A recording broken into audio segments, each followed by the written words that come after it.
Alright, so the first thing we're going to do is we're going to bring in our little model that we want to actually sculpt. As you can see, there's a bunch of preset models, but we're going to bring in one that I've already set up for you inside of Maya. And it's just a simple torus. So we're going to open that, and we're going to navigate, and it will be an FBX file. And there it is. Okay. So the next thing we're going to do is we're going to take this and we're just going to do a save as and just save it as a Mudbox file so that we're working off of a Mudbox file.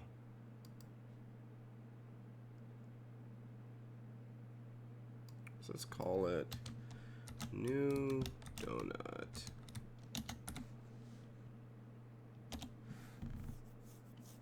Alright. Now if I press W on my keyboard, it shows me the wireframe.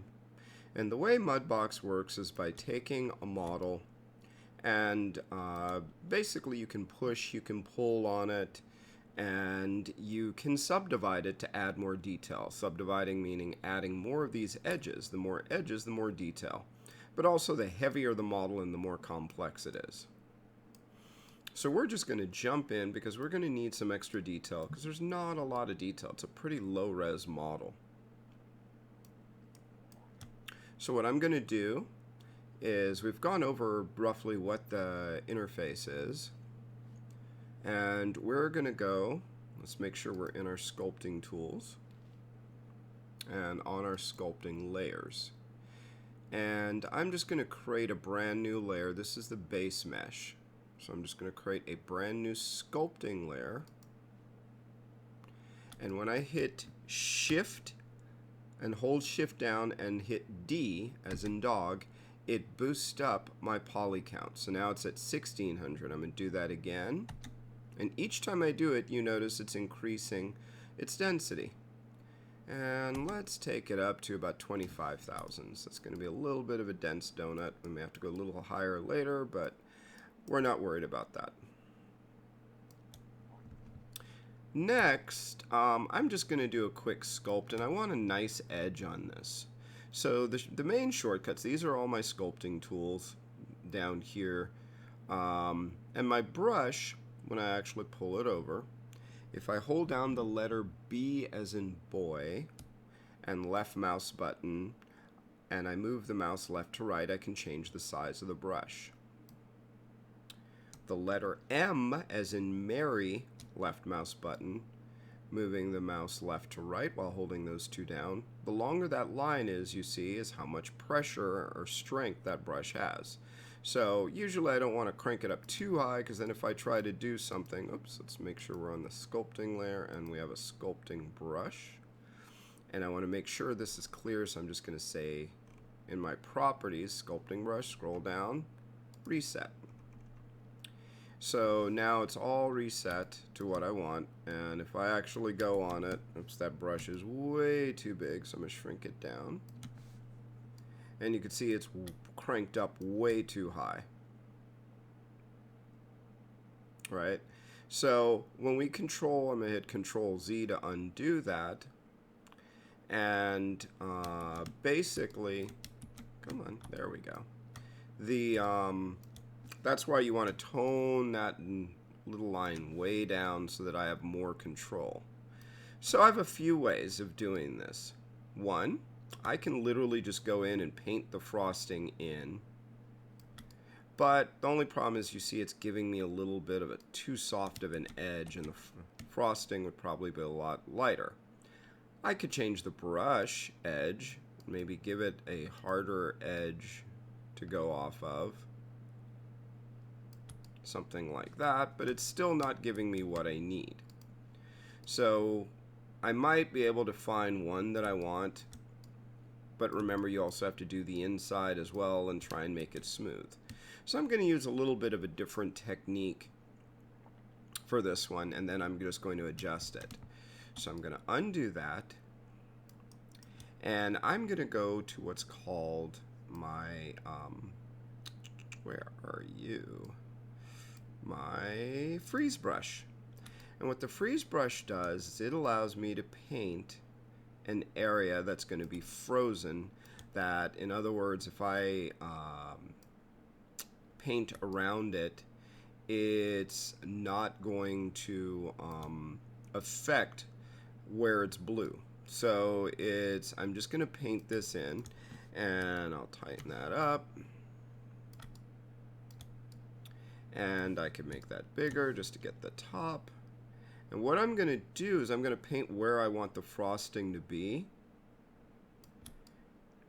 And I'm going to tighten it up as I go around the edge.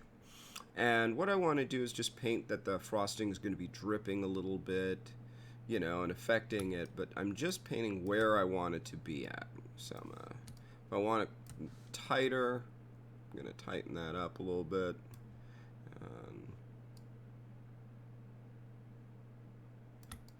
Just put where you want it. Could even have a little bit of a drip going down if I tighten that brush. It's coming down here.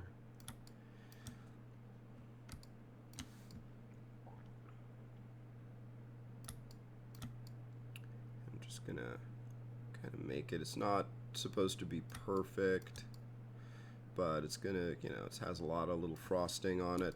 And I'm just painting that in. If I want to get rid of it, I hold down Control left mouse and paint so I can kind of get rid of it. See? And I want to do that for all the way around it as well as on the inside circle of where the donut actually is.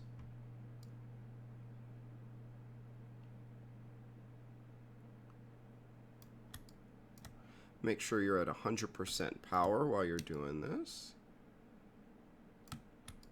And now we're just going to touch up the inside.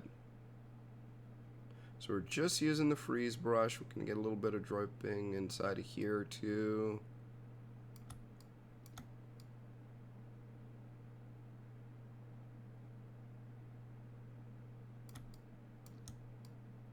It's looking pretty good.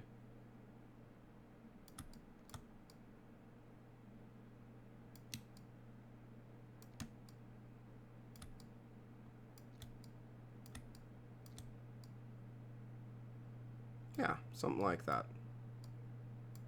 So now that I've gotten all that down, I'm going to show you how we're going to do this. So now that I've got that, I'm just going to zoom out.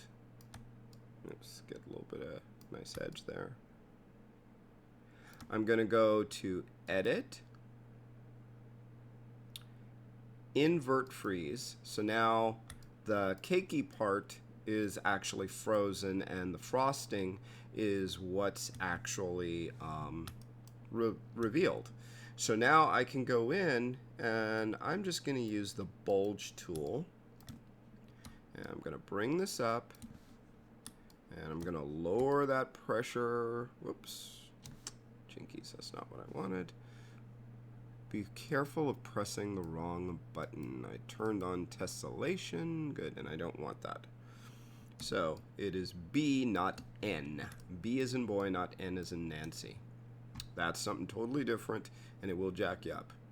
I know it's annoying. So now I'm simply going to go in. I'm going to change the size of this brush. I'm going to hold down the letter M as in Mary and really tone it down. And now I'm just going to go across it and bulge out the frosting. You see that? Just lightly going across, and now we're getting this nice little frosting going across. Just the left mouse button. And I'm just popping that out so it looks like that has a lot of frosting on it. Just get along that. If I bring the brush down, I can even kind of make it a little bit like there's a few parts that are a little bit thicker than others, like that. And that's looking pretty good. Maybe there's a whole bunch over here.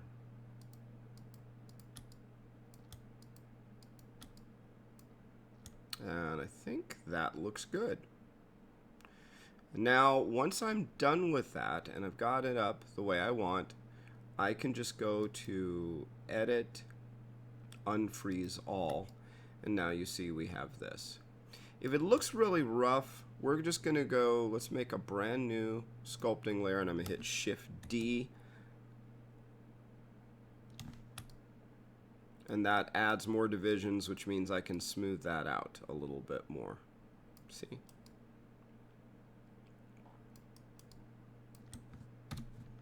But that doesn't look too bad. In the next video, we're going to detail that out and add a few more things to it, and then after that we'll start doing a quick texture for it.